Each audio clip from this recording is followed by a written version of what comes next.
Each of the investigations we've done builds on knowledge about how the Russian secret services operate that we've acquired from previous investigations. So in 2017, I investigated the attempted coup by Russia's military intelligence in Montenegro, a tiny republic. And I discovered a little bit of clues as to how they hide their identities, tradecraft, passport numbers. And that came very handy in 2018 when the Met Police announced that somebody poisoned Sergei Skripal and his daughter.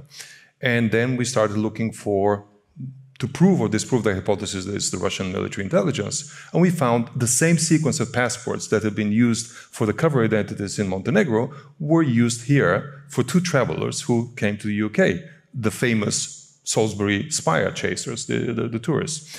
And that allowed us to look for other people who may have had passports from the same range. We found a third person who came here.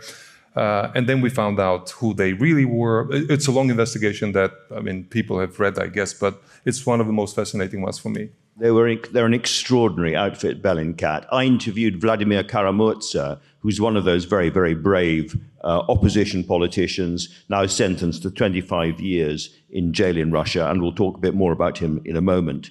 But I asked him about how he knew that it was the FSB who'd tried to poison him not once but twice. And Bellingcat had chased these people down using CCTV camera in Russian stations, accessing number plates of cars, using internal FSB sources. An absolutely extraordinary piece of work. Christo, very briefly, what are you working on now?